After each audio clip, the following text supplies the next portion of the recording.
dependiendo de la edad, como alrededor del 18 o 20%. Pero, por ejemplo, la diabetes ocurre más o menos entre el 6 y el 7% de la población. Y llamativamente uno estudia mucho más diabetes, hipertensión o EPOC que depresión, y realmente se van a encontrar más con depresión que con las otras enfermedades que uno considera más comunes. Es la primera carga de morbilidad entre los 15 a los 29 años, que es la edad en la que uno empieza a ser productivo. La segunda causa de discapacidad en el mundo y aumenta evidentemente tras la pandemia por COVID-19 y puede reducir hasta en 40% la esperanza de vida. Cuesta $1 billón al año. Estos son cifras pues de gringos evidentemente porque los colombianos típicamente no hacemos estudios pues como de carga económica. En América Latina, más o menos 12%, como ya les decía, 10,6% en Colombia, pero parece que esto pudiera estar como subestimado porque no tenemos tantos estudios. También tiene una relación pues muy directa con pobreza, desigualdad. eh, es un poquito más común en las mujeres, 17,2 versus 8,3%, pero es que muchos hombres no consultan por depresión, sino que ellos directamente se suicidan, y es algo que seguramente han escuchado antes, y es que los hombres no lloran y los intentos de suicidio de ellos son más letales, ¿cierto? Los métodos que utilizan son más letales.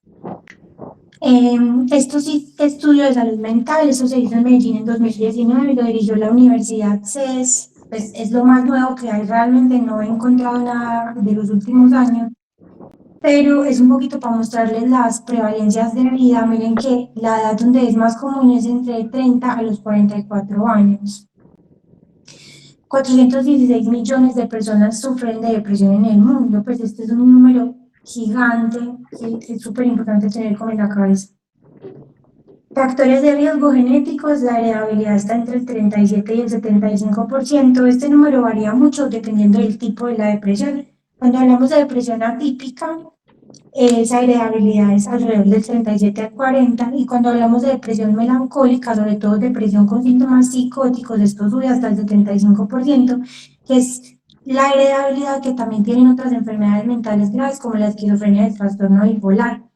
También está relacionado con experiencias adversas en la niñez, maltrato, negligencia, abandono, abuso, con elementos de la personalidad, es decir, aquellas personas que sean más impulsivas, que tengan elementos más obsesivos de la personalidad o que sean más neuróticos, o sea, meticulosos, cositeros, detallistas, tienen más riesgo.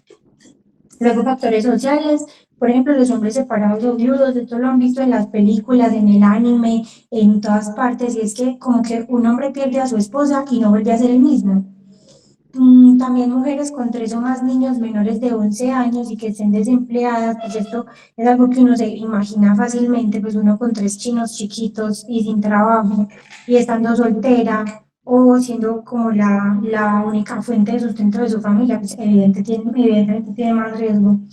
También hay unos elementos cognitivos, parece que los extremos de la inteligencia, es decir, pacientes que tienen 6 limítrofes hacia abajo o que tienen coeficientes intelectuales en el límite superior o por encima del límite superior, y también que tienen estrategias de afrontamiento que llamamos inmaduras, o pacientes que tienen otras enfermedades como pues que sean crónicas, graves o dolorosas o que haya consumo de sustancias, sobre todo alcohol y otros depresores como benzodiazepinas y demás. Esto es un poquito de cambios estructurales cerebrales. Cuando hablamos de cambios en la materia gris, sabemos que hay una reducción del volumen hipocampal, sobre todo giro dentado, también aumenta la corteza cingulada, que es donde se hace el procesamiento de la memoria y el control de las emociones. Uno puede ver atrofia de la corteza prefrontal medial y dorsolateral, que es donde se aloja como la memoria de trabajo y la cognición, y también hay un menor volumen del putamen bilateral y el tálamo izquierdo, que es donde se aloja la memoria, la transmisión de información y la gestión emocional.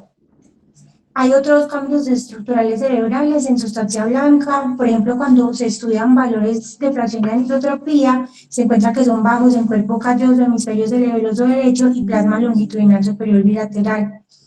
También esta fracción de anisotropía es más baja en la corteza prefrontal dorsomedial cuando hay intentos de suicidio, sobre todo cuando son varios.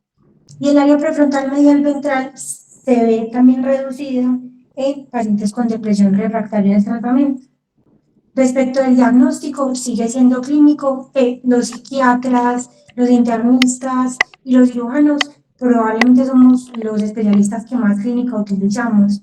Entonces, definitivamente el diagnóstico es por entrevista clínica. Nosotros en psiquiatría, al menos pues en la U, les vamos a preguntar siempre criterios de SM5.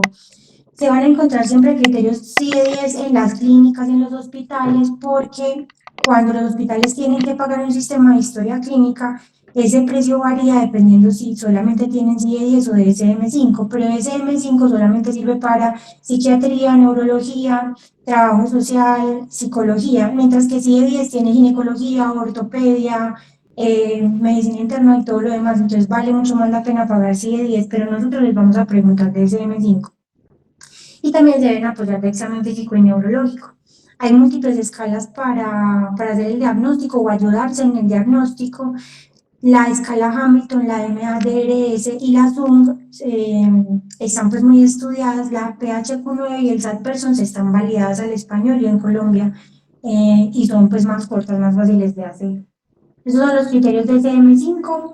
El criterio A es que al menos debe haber 2 semanas de ánimo triste o anedonia. Y este criterio de tiempo es fundamental para el diagnóstico diferencial con otras enfermedades, como por ejemplo el trastorno límite de la personalidad. Entonces, consideren que esto es lo más importante, el criterio de tiempo. En esas 2 semanas tiene que haber ánimo triste o anedonia y 4 o más de los siguientes. Cuando son niños o adolescentes, el estado de ánimo puede ser predominantemente irritable, entonces se tiene que tener, yo se los mencionaba ayer, cuando hablábamos de trastorno depresivo, de síndrome depresivo, pérdida o aumento del apetito o del peso, que se considera significativo cuando es 5%, insomnio o hipersomnia, agitación o retraso psicomotor que sea visible, fatiga o pérdida de energía, sentimientos de inutilidad o culpa excesiva o inapropiada, es decir, la culpa puede ser patológica, delirante, disminución de la capacidad para pensar o concentrarse para tomar decisiones y pensamientos de muerte recurrentes. Recurrentes es aquí la clave o ideas suicidas recurrentes. Esos síntomas tienen que causar malestar clínicamente significativo y no se pueden atribuir a los efectos fisiológicos de una sustancia o de otra afección. Ahí estaríamos hablando de depresión secundaria y nos explica mejor por un trastorno esquizoafectivo, esquizofrenia, un trastorno esquizofreniforme, delirante u otro trastorno. Acá quiero hacer como énfasis en algo y es que si yo tengo trastorno depresivo mayor, yo no puedo tener trastorno bipolar y viceversa porque un diagnóstico descarta al otro. Si yo tengo un trastorno bipolar, todas mis depresiones van a ser depresiones bipolares, listo. Y pues nunca ha habido un episodio maníaco o hipomaníaco porque evidentemente si hay estos episodios pues hablaríamos de trastorno bipolar y no de trastorno de depresión mayor. Estos son los especificadores. El primero es como el criterio de severidad. Hablamos de un trastorno de depresión mayor leve, cuando solamente se presentan los 5 síntomas necesarios para el diagnóstico, moderado si tienen 6 o 7, grave si se cumplen 8 o 9 de los síntomas, o si hay agitación psicomotora o si hay síntomas psicóticos. Siempre que haya síntomas psicóticos en una enfermedad se considera que es grave. El otro especificador es si hay ansiedad, si hay características mixtas. Hablamos de características mixtas cuando uno cumple 3 criterios del polo contrario, es decir, si hubiera 3 criterios de una manía o hipomanía. Pero como ya les decía, si hay hipomanía o manía o hay síntomas mixtos, pues eso realmente hablaría de un espectro bipolar. Entonces nosotros como escuela UDA consideramos que un trastorno de depresión mayor con características mixtas realmente pertenece al trastorno bipolar, al espectro bipolar. También si hay características melancólicas, ya les voy a mostrar la tablita para diferenciar entre melancólica y atípica, o si hay síntomas psicóticos que sean congruentes con el estado de ánimo, es decir, que parece que empatan con la tristeza, como cuando las ideas delirantes son de incapacidad personal, culpa, enfermedad, muerte, nihilismo o castigo merecido, pero también puede haber depresión psicótica no congruente con el estado de ánimo, por ejemplo, cuando hay grandiosidad, daño, persecución, etc. También puede haber un especificador de catatonía. Catatonía lo vemos cuando estemos en clase de conducta motora. Les pongo Bush Francis porque es la escala que utilizamos para evaluar catatonía. Y el otro especificador es si hay inicio en el periparto, es decir, si ocurre en el embarazo o 4 semanas postparto. Se van a dar cuenta en una diapositiva posterior que muchos autores han prolongado esto hasta el año postparto. Y también hay una descripción de patrón estacional. Realmente eso no ocurre en Colombia porque no tenemos estaciones, pero en países donde el invierno dura 3, 4, 6 meses seguidos, sí se puede ver que hay como un patrón estacional de la depresión. Estas son, digamos, como los dos tipos grandes de depresión primaria, que son la endógena o melancólica y la atípica o reactiva. La depresión endógena es una depresión más cerebral, más biológica, la que les dije que tenía una carga genética más importante y se presenta principalmente con pérdida de placer por todas o casi todas las actividades, falta de reactividad de estímulos generalmente placenteros, ¿cierto? Es la persona a la que usted invita a comer un heladito y, ¿verdad?, no logra disfrutarse el heladito, o sea que definitivamente es muy difícil hacer reír o hacer que disfrute las cosas. Quieren un desaliento profundo, como una desesperación, un mal humor o lo que se conoce como un estado de ánimo vacío. Estos pacientes de hecho están tan enfermos y están tan gravemente deprimidos que no lloran, o sea, no les da el coco ni siquiera para eso. Están peor por la mañana y se pueden despertar 2 horas antes de lo usual. Quiero que hagan el símil de una depresión endógena o melancólica, como cuando uno estudiaba artritis inflamatoria. La artritis inflamatoria es peor por la mañana y los pacientes tienen rigidez 1 hora completa. Es básicamente lo mismo que en depresión endógena. Los pacientes se pueden sentir un poco mejor en el transcurso del día. Puede haber notable agitación o retraso psicomotor, anorexia o pérdida de peso importante y culpa excesiva o inapropiada o incluso delirante.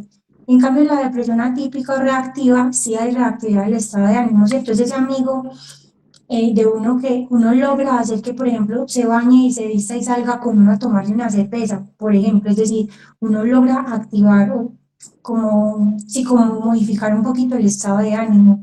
Incluso estas son las personas que uno puede ver que van a clase, van a la universidad, trabajan como a media marcha o a un poquito porcentaje de lo que son realmente, pero logran como funcionar. Pueden tener aumento de peso o del apetito, hipersomnia es uno de los más importantes y tienen un patrón prolongado de sensibilidad de rechazo interpersonal. Es decir, la depresión atípica reactiva tiene un componente que es predominantemente eh, cognitivo más que motor. De los diagnósticos diferenciales, el primero es distimia. La distimia es lo que llamamos como una depresión subsindrómica crónica. Entonces hay unos síntomas depresivos crónicos que duran al menos 2 años, de menor gravedad, y en esos 2 años los pacientes nunca han estado 2 meses libres de síntomas. Pero ¿qué es lo que pasa? Que los pacientes típicamente no consultan en la distimia, sino cuando ya hay lo que llamamos depresión doble, que es cuando a una distimia se le suma un episodio depresivo mayor. El otro diferencial Ok, teórico, qué pena, hay una mano levantada. si quieren me preguntan, porque es que como estoy desde el celular realmente no puedo ver. Profe, una pregunta en la diapositiva anterior, ¿qué es en el caso de la depresión atípica, qué es la parálisis Ujú. plúmbea? La parálisis plúmbea está descrita como que a uno le pesan los pies como si fueran de plomo. Entonces los pacientes caminan como arrastrando los piecitos. Ok. Mm, Profe, ¿y qué pena, cómo dijo que se llamaba cuando la distimia se le juntaba un episodio de depresión mayor? Se llama depresión doble, Listo, gracias, profe. con gusto. Bueno, el otro diferencial sería ansiedad, pero pues más que un diferencial, es una comorbilidad muy común, pues hasta el 70% de los pacientes con depresión tienen ansiedad. El otro diferencial sería el trastorno bipolar, y por eso es que siempre que uno tiene un paciente con depresión, sobre todo un primer episodio, hay que preguntar por síntomas psicomaníacos o maníacos, que fueron los que les dije ayer de síndrome maníaco. Una escala que utilizamos mucho para hacer ese diferencial es la HCL-32. Lo van a ver pues más cuando estén en sus rotaciones de psiquiatría. Y otro diferencial súper importante es el trastorno de personalidad, sobre todo el trastorno límite de la personalidad. La diferencia aquí radica principalmente, pues de forma como rápida, en la duración de los episodios. Los pacientes con trastorno límite de personalidad son los típicos que por la mañana están bien con uno y por la noche ya lo odian por cualquier cosa que ocurrió. Entonces tienen cambios abruptos en el estado de ánimo, pero esos cambios abruptos duran horas a días.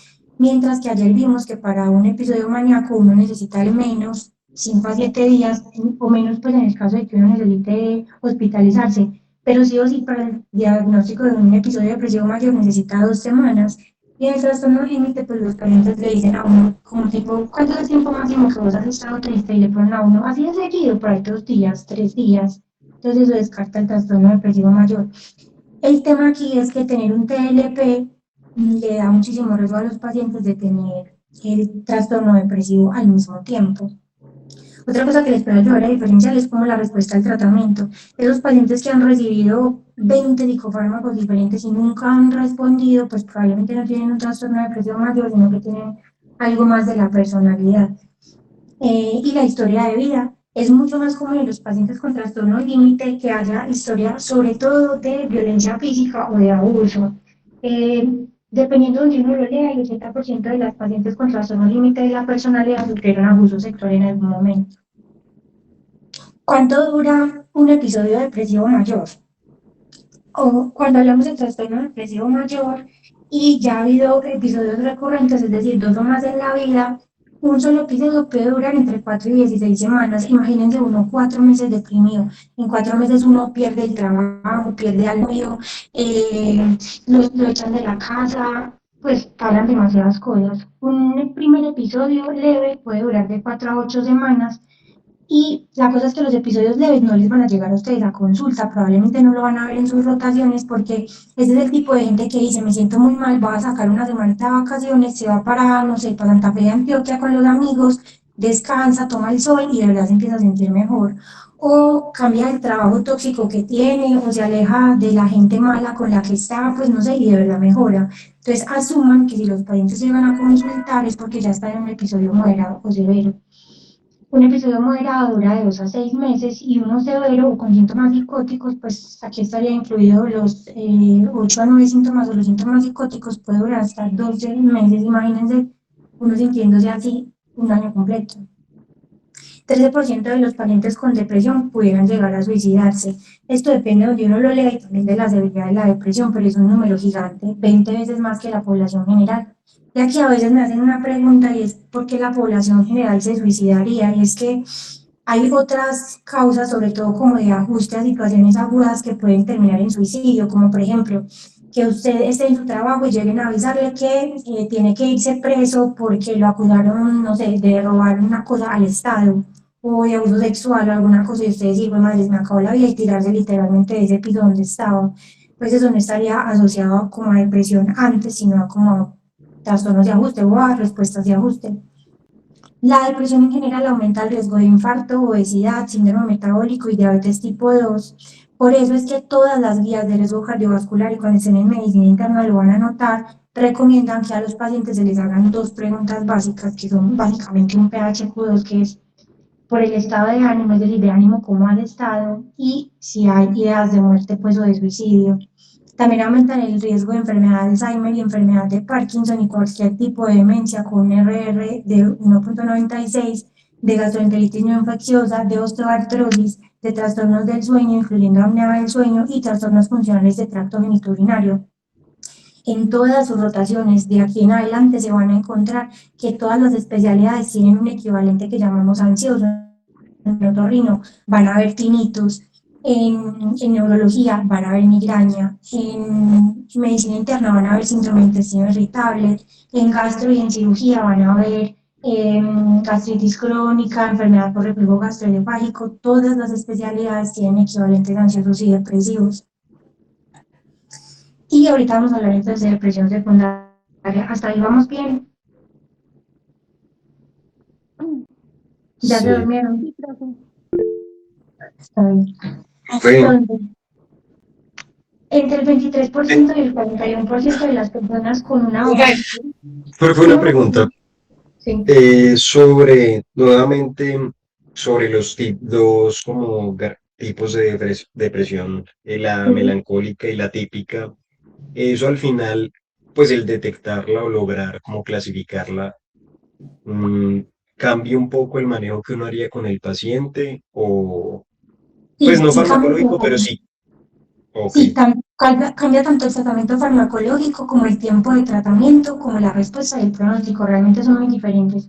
La depresión atípica tiene un componente que es más cognitivo, entonces sí o sí en la depresión atípica la indicación es hacer psicoterapia.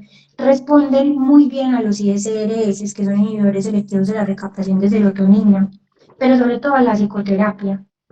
Las depresiones atípicas, pues no suelen estar relacionadas con síntomas psicóticos, mientras que la depresión melancólica, como es una depresión más cerebral, no solo depende como de un déficit relativo o absoluto de serotonina, sino de serotonina y de norepinefrina. Por eso es que la depresión melancólica se trata de entrada con antidepresivos duales, es decir, duloxetina, venlafaxina, mirtazapina, porque no responde bien a los ISRS y como con más frecuencia también está asociada a síntomas psicóticos, a trastornos del sueño más importantes, entonces la mayoría de las veces hay que utilizar un hipnótico o pues antipsicóticos según la indicación, pues, pero al final les doy un poquito de perlas de tratamiento. La depresión melancólica, lo motor responde muy rápido. Casi que en la primera semana uno los ve muy recuperados desde el punto de vista motor, pero no desde lo cognitivo. Entonces, como mejoran rápidamente lo cognitivo, pudieran tener un riesgo aumentado de suicidio en esa primera semana. Claro, porque siguen teniendo las ideas de muerte y de suicidio, pero ya tienen la energía suficiente para hacerlo. Entonces, digamos que el pronóstico también es diferente. Ok. Eso lo van a notar pues más en sus rotaciones de psiquiatría. Sabemos pues que esta clase es un poquito como de generalidades para empezar el semestre, para que esto lo tengan también presente en dermatología, medicina interna, etcétera. Bueno, y vamos a hablar entonces de depresión secundaria. 23 al 41% de las personas con una o más enfermedades crónicas van a tener depresión. Estos pacientes son los que presentan los peores resultados como hospitalización, pobre adherencia y más mortalidad. Las más estudiadas de depresión secundaria después de evento cerebrovascular, en epilepsia, en Parkinson, cuando hay tumores del sistema nervioso central y otras crónicas neurológicas, ¿cierto? Esclerosis lateral amiotrófica, otras mielitis, etc. Cardiovasculares, las más estudiadas después de infarto, por diabetes, hipertensión y en anemia, sobre todo cuando las anemias son anemias crónicas, no tanto por deficiencia de hierro, sino por ejemplo talasemias y demás. Y luego hay otras varias como la depresión periparto en cáncer, las que son de causas endocrinas, las infecciosas, sobre todo VIH y neurolupus es lo más estudiado, por enfermedades autoinmunes, lupus y artritis reumatoide, y por medicamentos. Aquí en medicamentos, no sé si les hice un apartadito de eso, pero quiero que tengan muy presente los anticonceptivos orales, los esteroides y los antihipertensivos, sobre todo los que no son calcioantagonistas, son los más relacionados con depresión. Y son medicamentos que van a formular todos los días en tu vida de médico general.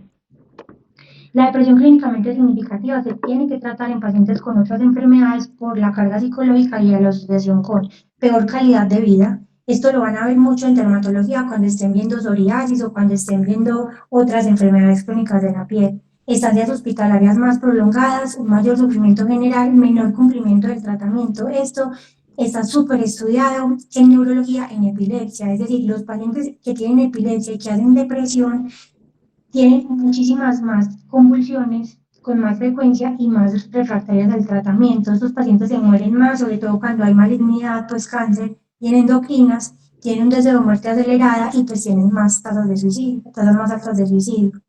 En paciente oncológico, realmente no quiero que se aprendan esto ni mucho menos. Cuando uno junta todos los tipos de cáncer, la prevalencia de depresión es al menos del 22 al 25%. O sea, uno de cada 4 pacientes con cáncer va a tener depresión. Por eso también las guías de cáncer todas hablan de que hay que preguntar por síntomas depresivos a los pacientes. Pero miren que, por ejemplo, en la parte más inferior, los tumores cerebrales, gástricos, de pulmón, hematológicos y colorectales tienen tasas de depresión que llegan hasta el 30% de los pacientes, es decir, uno de cada 3 pacientes que usted vea con cáncer. El 50% de los pacientes que hacen depresión en cáncer no tiene antecedente personal de un trastorno depresivo previo, tienen supervivencias más cortas, interrumpen el tratamiento más fácil o directamente no lo empiezan y tienen peor respuesta al tratamiento. Por eso es que al final los oncólogos están súper entrenados en esto. Factores de riesgo predisponentes, los biológicos, que ya habíamos un poquito como visto, los psicológicos como un estilo de apego inseguro, ser neuróticos, ya les hablé de eso, tener una baja autoestima, y sociales, que son básicamente los mismos para depresión primaria.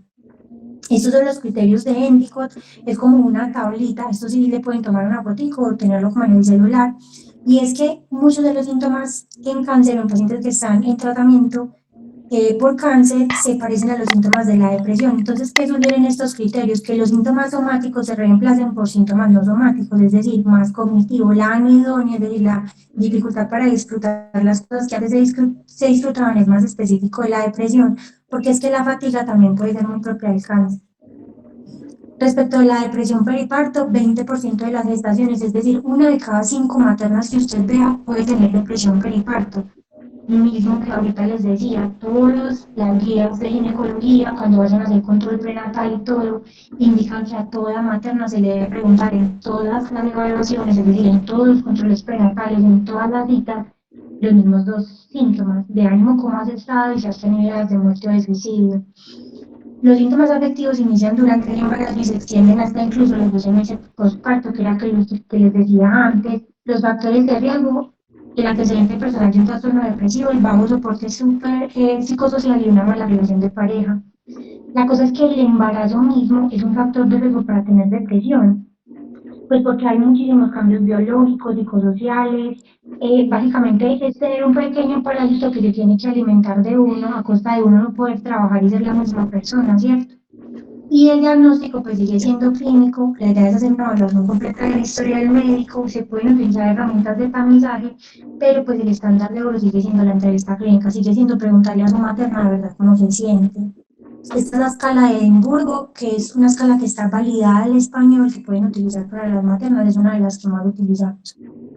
Los criterios clínicos para depresión perinatal o pues depresión periparto, también se puede decir, son los mismos que en DSM-5, pero que en ellas llamativamente la ansiedad es lo que predomina. Sobre todo lo que tienen son dudas acerca de la capacidad materna, la capacidad de cuidado del bebé y el bienestar del recién nacido. El tratamiento en ellas, lo principal son como las intervenciones psicosociales, sobre todo evaluar si se puede mejorar un poquito como el soporte social, la psicoterapia y evidentemente la estrategia farmacológica. La estrategia farmacológica en las pacientes con depresión periparto o perinatal ha demostrado que tienen bebés que son más, o sea, que crecen más saludablemente, que tienen menos riesgo de preeclampsia, menos riesgo de complicaciones en el parto, en la lactancia y en el cuidado del bebé, mientras que las mamás con depresión periparto que no se tratan tienen bebés más pequeños, que tienen más amenazas de parto pretérmino o más amenazas de aborto, bebés que sufren muchísimo más de maltrato, que tienen menos adherencia a la lactancia materna, o sea, definitivamente sí o sí hay que usar el tratamiento farmacológico, además que es muy seguro. De la depresión a la enfermedad cardiovascular, miren que las cifras son también, me parece que son abrumadoras. Cuando hay falla cardíaca, 20% de los pacientes, o sea, 1 de cada 5 pacientes con falla cardíaca que vean en medicina interna va a tener depresión. Por eso es que esta clase, este seminario lo tienen que ver antes de empezar las otras especialidades. Después de infarto agudo de miocardio, 1 de cada 3 pacientes. Y en hipertensión, diabetes tanto 1 como 2, y después de infarto, pues de stroke, hasta el 20%, 1 de cada 5 pacientes. El trastorno depresivo mayor comórbido aumenta el riesgo de isquemia miocárdica, de stroke, y por eso la Asociación Americana del Corazón considera el trastorno depresivo mayor como un factor modificable en el riesgo cardiovascular. Aquellos con síndrome metabólico tienen 1.49 veces mayor riesgo de trastorno depresivo mayor, y en los obesos que no están sanos ocurre al menos en el 30% de los pacientes. Por eso van a ver que los psiquiatras con mucha frecuencia, no, siempre vemos a los pacientes antes de cirugía bariátrica para evaluar estas cosas. Los triglicéridos y el LDL alto se relacionan con poca respuesta al tratamiento de un trastorno depresivo mayor, entonces por eso el tratamiento tiene que ser conjunto. Esos pacientes también tienen mayor riesgo de fibrilación auricular, de dolor precordial y una baja calidad de vida. En la enfermedad neurológica ya les había adelantado un poquito como los datos. Aquí súper importante que consideren en todo paciente con epilepsia, que esos sí los van a ver con muchísima frecuencia siempre en todas las citas. Así solamente vengan a usted a pedir la fórmula de la fenitoína a preguntar por síntomas depresivos. Miren que en las demencias vasculares, la mitad de los pacientes, 1 de cada 2 va a tener depresión. Por eso es que todo paciente con enfermedad crónica siempre deben preguntarle por estado de ánimo y las ideas de muerte. Entonces, 38% de los pacientes con enfermedad de Parkinson van a tienen más somnolencia cuando tienen síntomas depresivos, pasan más tiempo dormidos, peor funcionamiento, y lo peor es que estos pacientes tienen periodos más prolongados que no. Cuando vayan a neurología, Hablamos de periodos en on, es cuando tienen efecto de los antiparkinsonianos, pues de la levodopa, por ejemplo, que es como los periodos en los que no tienen tanta rigidez, y los periodos en off son los periodos en apagado, que es cuando están más rígidos y tienen más dificultad. Cuando los pacientes con enfermedad de Parkinson tienen depresión y no se tratan, los periodos en off duran muchísimo más tiempo y el efecto de la levodopa se acorta. Pasa de durar 4 a 6 horas a durar solamente 1 a 2 horas, por eso es súper importante. Ya les hablé de epilepsia, en migraña, hasta la mitad de las personas con migraña tienen depresión, obviamente es más común en las mujeres, tienen más episodios de migraña, tienen más consultas a urgencias y tienen menos respuesta al tratamiento. Y en esclerosis múltiple también hace que la discapacidad ocurra antes. En los pacientes con accidente cerebrovascular, depende obviamente del sitio del accidente, pues como la presentación de los síntomas, pero sí sabemos que tienen lesiones vasculares cerebrales que son más graves. De hecho, hay una hipótesis de la depresión vascular cuando el trastorno depresivo mayor inicia tardíamente. Ayer les comentaba en la clase de introducción que la enfermedad mental no es una enfermedad del neurodesarrollo, ocurre típicamente en los primeros años de vida hasta los primeros años como en la adultez. Si uno debuta con un episodio depresivo mayor después de los 45 años, algunos autores han empezado a bajar esa edad como hasta los 40, pues usted tiene que buscar causas secundarias. Por eso ayer les mencionaba que estos pacientes, si de verdad uno logra descartar que hubiera enfermedad mental antes, se debe tomar una neuroimagen. Ahorita les voy a hablar un poquito de perlas en el tratamiento. Esto es un apuntecito muy corto de psicofármaco, porque cuando estén en psiquiatría ya propiamente van a tener como clases de psicofármaco. Entre el 80% y el 90% de las personas con depresión finalmente responden bien al tratamiento. Es una de las enfermedades que mejor responde al tratamiento. Y casi todos los pacientes obtienen cierto alivio de los síntomas. Realmente el tratamiento es súper agradecido. Cuando la depresión es leve, dicen las guías que uno pudiera tratar solo con psicoterapia, pero recuerden que estos pacientes casi nunca van a consultar, pues ellos como que se hacen su psicoterapia solos o de verdad empiezan a ir a psicología, no sé, del trabajo, de la universidad y mejoran. Uno podría empezar el ISRS si el paciente no tiene acceso a psicoterapia o si de verdad no responde.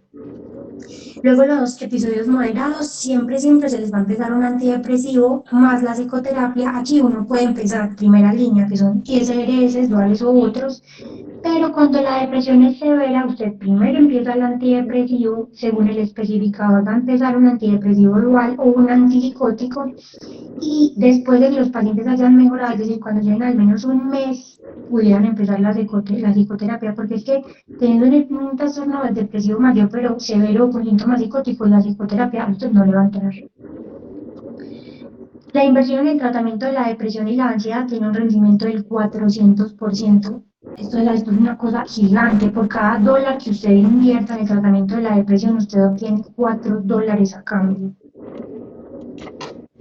Este es un estudio súper grande, no es tan reciente, es de 2018, pero probablemente es uno de los más grandes, y es que incluyó casi 117.000 pacientes, en los que se demostró que todos los antidepresivos son mejores que el placebo. La agomelatina y la fluoxetina tienen menos abandonos que el placebo, es decir, usted tolera más fácil una fluoxetina o una agomelatina que una pastilla de harina, una cosa increíble.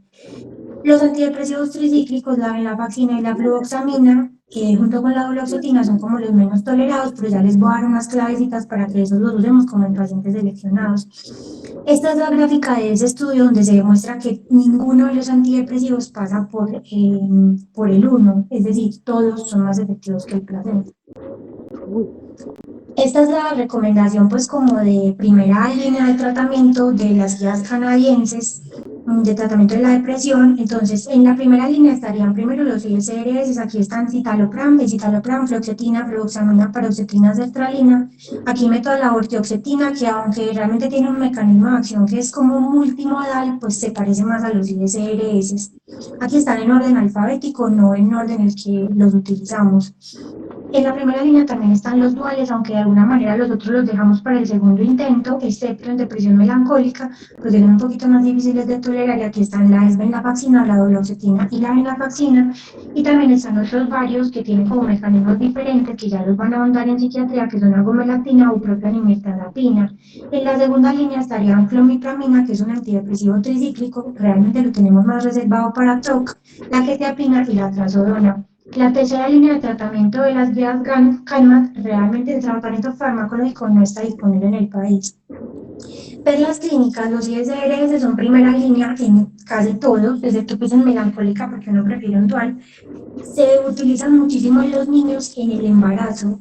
Realmente todos los IRS se pudieran utilizar en el embarazo, solo que parece que la fluoxetina pudiera tener como un riesgo aumentado de pronto de sangrado o como de entontamiento en el bebé al nacer. Pero si es lo único que usted tiene, está enmierdado y su materna está terriblemente enferma, usted le empieza la fluoxetina. En general son muy bien tolerados, muy buena respuesta cuando hay síndrome de intestino irritable, gastritis, reflujo.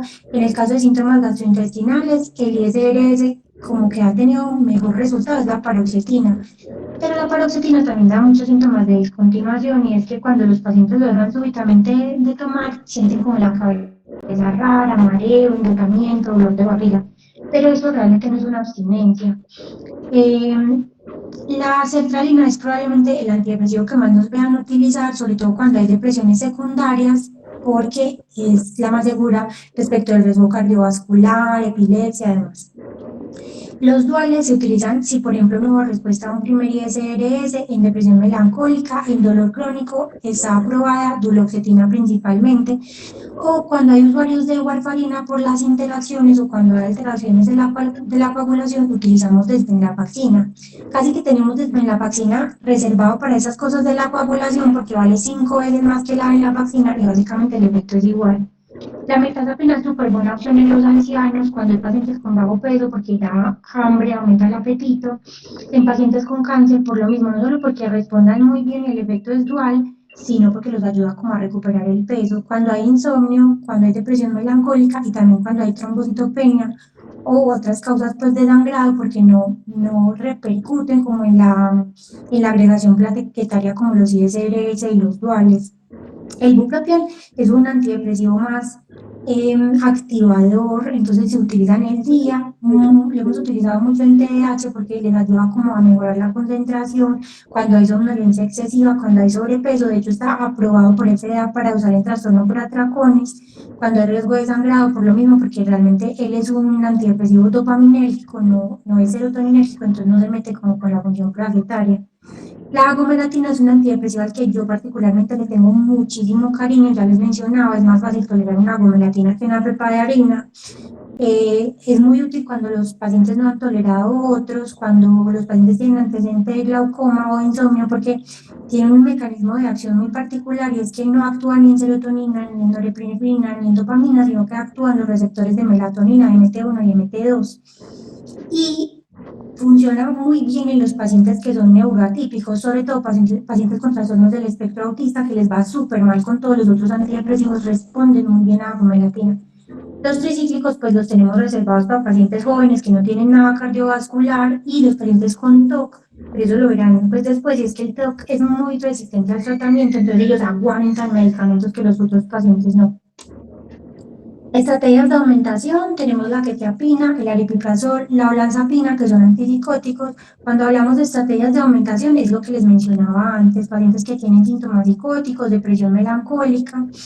La quetiapina es un antipsicótico más hipnótico, entonces lo utilizamos cuando el manejo del sueño es muy difícil y no se logró, por ejemplo, con trazodona, pregabalina o con antihistamínicos. Pero también hay una dosis de quetiapina que es antidepresiva, que es 300 miligramos, que utilizamos, por ejemplo, mucho cuando tenemos la duda de si hay un trastorno bipolar en el fondo en vez de solo depresión. Pero eso pues ya es como muy en cartel del psiquiatra. El aripiprazol lo utilizamos cuando hay mucho trastorno del comportamiento, de hecho se puede utilizar a partir de los 6 años, pero no como antidepresivo propiamente, lo podemos usar sobre todo cuando los pacientes no han respondido bien a otras estrategias o no toleran nada más. La olanzapina cuando necesitamos un inicio de efecto antidepresivo muy rápido y cuando los pacientes sobre todo tienen muy bajo peso porque pueden subir hasta 20 kilos. Entonces, si su paciente tiene, por ejemplo, una anorexia nerviosa, además está deprimida, la indicación es, pues la primera línea suele ser fluoxetina o olanzapina. El brexpiprazol es un medicamento que se aprobó recientemente en 2023 específicamente para el tratamiento de la depresión periparto. Todavía no lo tenemos en el país, pero es un medicamento que llega pues de forma inyectable, no es como una pastilla, ¿no? Pues espero que lo tengamos en los siguientes años, porque ya está aprobado de FDA. ¿Cómo los escojo entonces? Quetiapina, si uno necesita efecto hipnótico, si necesita un efecto estabilizador, como por ejemplo la sospecha de trastorno bipolar, es muy fácil de tolerar a bajas dosis en el embarazo. La quetiapina es súper segura en el embarazo y también en la lactancia. El aripiprazol lo utilizamos como estrategia de aumentación cuando los pacientes tienen altísimo riesgo cardiovascular porque otros antipsicóticos pudieran prolongar el QT, pero el aripiprazol no lo hace. Y también lo utilizamos en endocrino cuando los pacientes tienen hiperprolactinemias de otros orígenes porque el aripiprazol no solo no sube la prolactina, sino que es un ahorrador de prolactina. También pudiéramos utilizar risperidona, no lo utilizamos tanto, pero es el antipsicótico de elección cuando el cerebro es anatómicamente anormal, es decir, cuando los pacientes tienen depresión después de SB, después de epilepsia, pero cuando predomina es la irritabilidad porque no tiene, porque realmente efecto antidepresivo propiamente o estabilizador del ánimo no. Tiene muy poco efecto hipnótico y casi no hay aumento de peso con risperidona. Esto es como la tablita en la que sí le pueden tomar un pantallazo con las dosis de los medicamentos. No me voy a detener en esto porque sería pues muy larga la clase. Y aquí estarían pues los otros, mirtazapina, bupropion, agomelatina. Ya no tenemos reboxetina.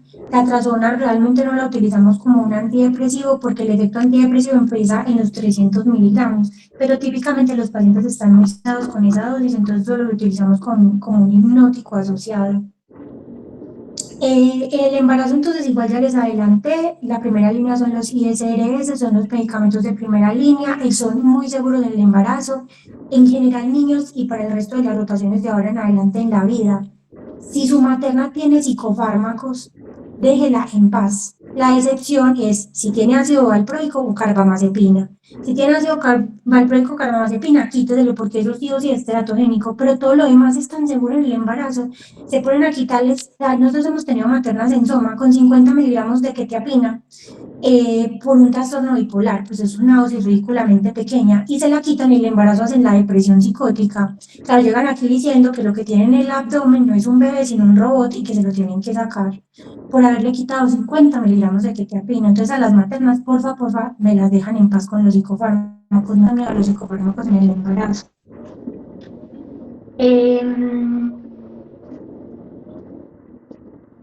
Bueno, se sugiere que la venlafaxina y la venlafaxina también pueden ser útiles, incluso ya se puede utilizar el bupropión y la mirtazapina, sobre todo en pacientes que tengan riesgo de sangrado importante, por ejemplo, placenta previa, por ejemplo, maternas con trastornos de la coagulación, etc. ¿Cuánto tiempo se trata entonces un episodio depresivo? El primer episodio se trata de 9 a 12 meses, pero usted empieza a contar esos 9 meses a partir de la mejoría, es decir, usted vio a su paciente hoy 3 de febrero, lo vuelve a hacer el control en 3 meses, es decir, abril, y en abril ya lo ve mejor, pues digamos, ya ha tenido al menos respuesta, que es como disminución en el 50% de los síntomas. A partir de ahí usted puede empezar a contar 9 meses de tratamiento. Un segundo episodio se trata por 2 a 5 años a partir de la mejoría y cuando hay 3 episodios depresivos o más en la vida, el tratamiento es indefinido. En este caso, usted le va a explicar a su paciente que es lo mismo que tener hipertensión, diabetes, dislipidemia o epilepsia. Su tratamiento es de por vida, como cualquier otra enfermedad crónica. Recomendaciones para evitar, y es que hay cosas que la gente ha creído que hace bien y realmente no. Frases como todo va a estar bien, no llores por eso, no vale la pena, es que tú lo tienes todo, la vida es hermosa, o que hay tantos motivos para vivir, solamente le ponen más carga a los pacientes. Primero, la medicina es una carrera de medios, no de resultados. Usted no le puede prometer a ningún paciente que todo va a estar bien, porque usted no sabe si su paciente por la noche se va a caer, se va a golpear la cabeza y se va a morir. Y luego usted pues incumplió una promesa que hizo que no puede cumplir. Además, puede que usted le va a pedir como si vas a ver cómo vas a mejorar y luego, no sé, le matan a la mamá, se estrella en el carro, pierde el trabajo, pues de verdad usted no puede prometerle eso a nadie. No llores por eso, es como disminuir el valor de las cosas que a uno le producen dolor. Entonces, como eso no vale la pena, hombre, si a mí no me valiera la pena, yo no me sentiría mal por eso no es lo que necesito escuchar. Y hay personas que igual lo tienen todo, que tienen una vida hermosa, que no les falta un peso, que tienen una buena familia, e igual están deprimidos, pues porque tienen una carga genética gigante para enfermedad mental y uno no puede luchar contra su carga genética, no puede luchar con una enfermedad crónica que es muy cerebral. Lo de la vida es hermosa, pues mi cielo, si yo viera la vida hermosa, yo no me quisiera morir, eso no es lo que necesito escuchar. Sugerencias entonces, más bien, trabajar en el estigma.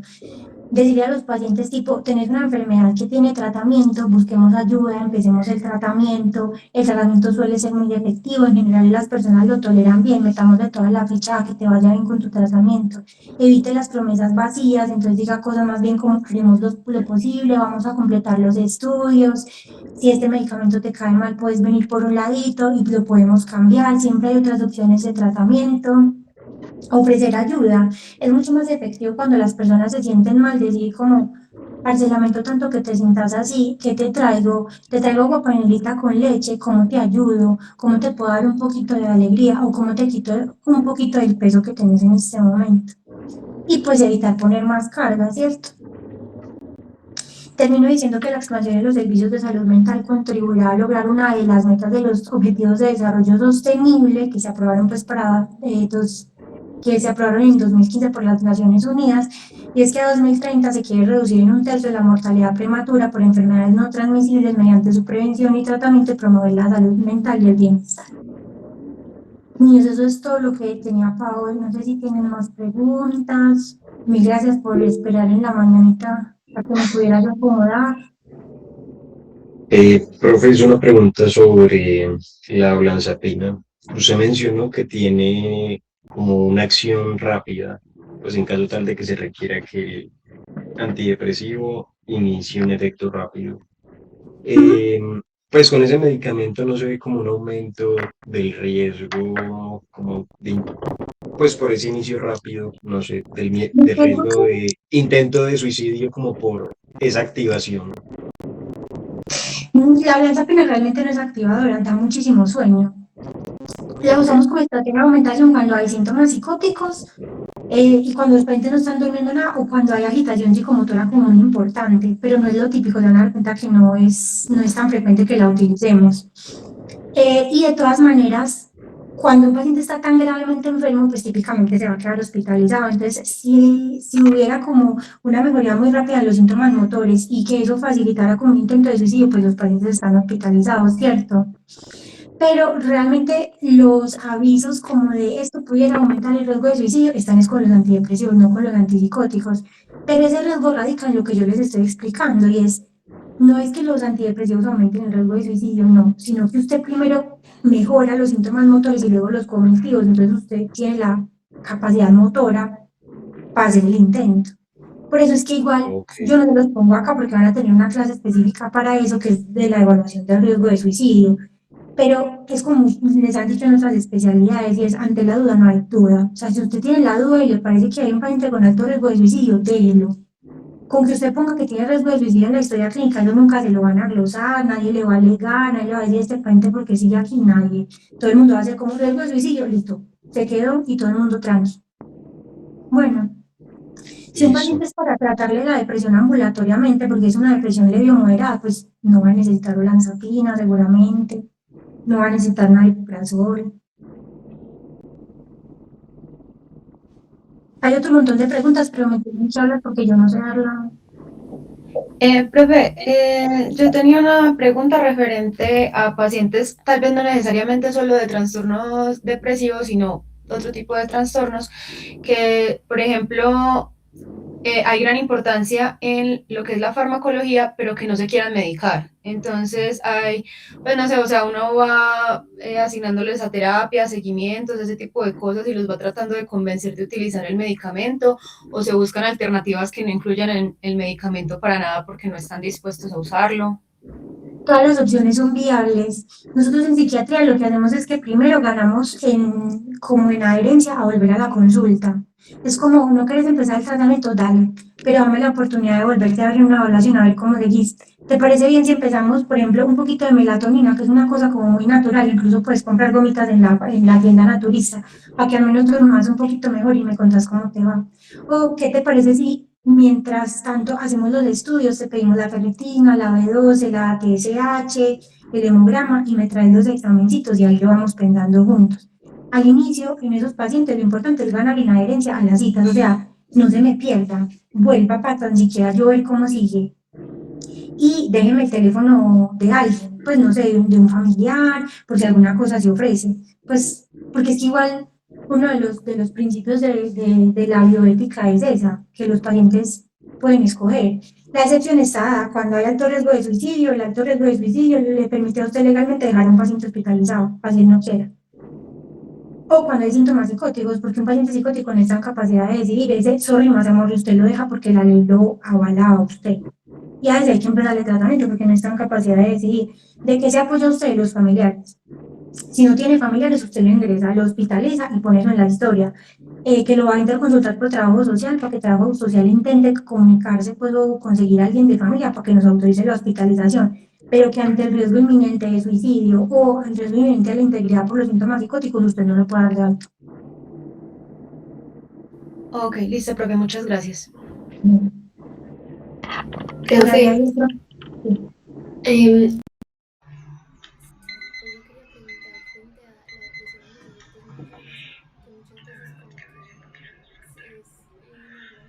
los efectos mindfulness, que muchas veces como que es en alguna medida como un poquito oculta o qué procesos pues debe también como no tratarse o incluso por todos los tabús que surgen alrededor de la enfermedad en ese momento. Entonces, como qué recomendaciones se podría dar por ejemplo a una familia en donde esto esté pasando y pueda encontrar una depresión que está como por ahí existiendo, pero pues no se quiere recibir tratamiento. En los ancianos es más como la depresión melancólica. Entonces es verdad que a alguna gente se le pasa porque como ellos no lloran, solo están lentos y no hacen nada en todo el día, se quedan como en la misma parte. Pues es que tenemos un tema muy grande que todavía no hemos logrado y es la educación a los familiares de ellos, que es una depresión también, ¿cierto? Lo otro que uno puede hacer es medidas conductuales y medidas de activación conductuales. Despiértelo siempre a la misma hora, haga que se bañe todos los días, sáquelo a tomar el solecito, salgan a caminar, mire si hay algunas cosas de la alimentación que se puedan mejorar, si podemos aumentar, por ejemplo, la ingesta de hierro, pues comen otras verduritas, al menos para que no le falte tanta energía, pues que no le falte vitamina B12, ver si puede comer carnita o empezamos la reposición de vitaminas al menos. Eh, Métalo alguna actividad de interés, pues por lo menos convénzalo de entrar a la gimnasia de la tercera edad, aunque sea solo para ir a los paseos de la tercera edad, pero no va a la gimnasia, aunque si pueden hacer deporte es lo ideal. Eh, Siéntese a comer con él, pues el almuerzo y la comida, o sea, que no esté todo el día comiendo solo. Si usted va a salir a hacer una vuelta y su abuelo todavía puede caminar y eso, lléveselo. Eh, las medidas conductuales y de activación conductual. Realmente a ustedes les toca más difícil que a nosotros el tema de que les llegan muy pronto, porque es que cuando no les llegan a psiquiatría, pues ya tengo la cancha ganada de que ya llegaron al psiquiatra. Pero pueden empezar por lo otro, lo mismo que les decía ahorita con los otros pacientes que no quieren recibir tratamiento, caigan por lo menos en que les vuelvan a traer el anciano, en tomarle los exámenes de ingreso, ver si no es una depresión porque ha tenido múltiples microinfartos o algo así, porque cuando han tenido múltiples microinfartos uno le dice a la familia, no, pues es que está así porque ha tenido muchos infartos y por eso es que hay que darle este medicamento, la gente más fácil dice como, ah, pues sí, pero vayan ganando en estrategias pues como conductuales, más conductuales. Listo, profe, gracias. Por ejemplo, ¿qué se puede hacer respecto a los síntomas con la libido y así? Porque digamos, yo he tenido muchos conocidos y tal, pues que me comentan que se sienten muy afectados, o sea, se sienten más afectados por eso que por la misma depresión. La idea es cambiar el antidepresivo, pues primero, lo que es lo más fácil es cambiar el antidepresivo.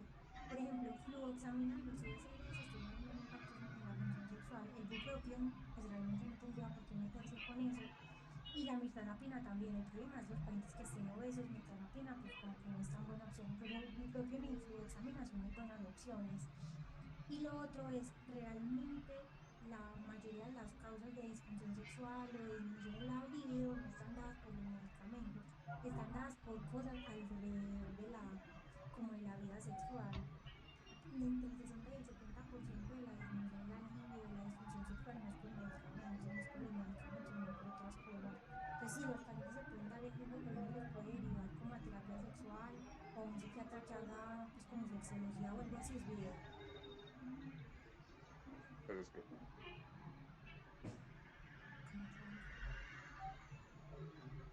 Definir, hemos acabado. Profe, yo tengo una última y es pues considerando que la depresión pues, es una enfermedad crónica, incluso después de más de tres o más episodios, ya se considera un tratamiento indefinido con recurrencias.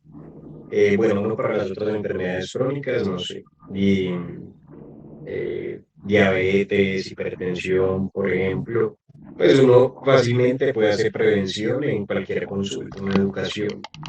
¿Cómo?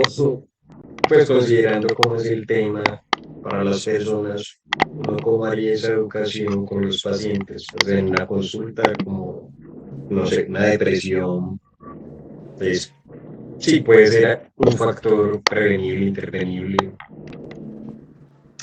Bueno, es prevenible hasta que la heredabilidad lo permita. Sí, ok, hasta que las experiencias de vida lo permitan.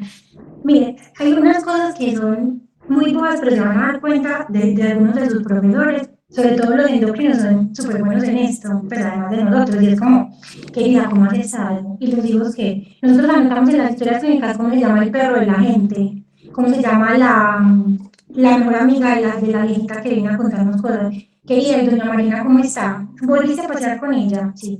El día que no quieras pasear con ella o que te sentaras ahorita más a avisar, ¿no es cierto?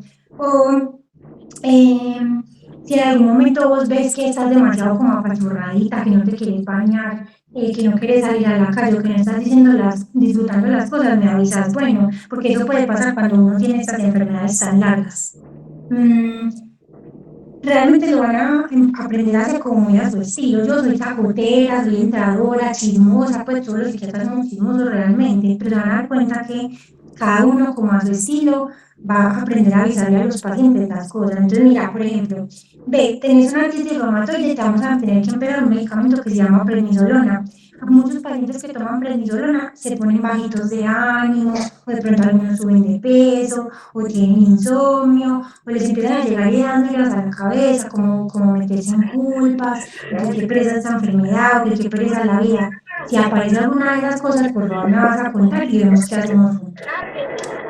O sea, como hacer las advertencias dependiendo de las cosas, de alguna manera, sin, como quitándole la culpa a los pacientes. O sea, no es como que ve, todos los pacientes como vos les va a pasar esto, sino que a algunos pacientes les pasa esto, entonces me avisas. Pero es muy al estilo de ustedes. Uno de mis profes de pregrado siempre decía que cuando uno estudia medicina lo que hace es coger poquitos de cada uno de esos profesores para formar lo que uno quiere ser. Entonces, en la medida que vayan rotando con profes, se van a dar cuenta, yo quiero preguntar las cosas así, yo nunca me quiero comportar con un paciente así, y de todo eso se aprende, y uno va cogiendo hasta que a su estilo empieza a aprender a hacer esa psicoeducación y aprende a vender los tratamientos, porque es lo mismo, les va a tocar venderle a los pacientes la idea de la insulina, pues porque los pacientes creen que los gallegos, que la insulina los engorda, que la insulina daña los riñones, y realmente todo eso ocurre por la diabetes, no por la insulina. Entonces, así mismo, no solo van a tener que aprender a vender los medicamentos de psiquiatría, sino también los medicamentos de las otras especialidades. Ok, Como que hay muchas vueltas y no les di tantas respuestas, pero es un estilo que van a ir cogiendo. listo, profe. Gracias. Tori, lo primo, gracias por esperar, pequeños. Nos vemos en sus rotaciones. Que tengan buen día. Gracias, Muchas profe. gracias, profe. Muchas gracias, profe. Chao. Gracias.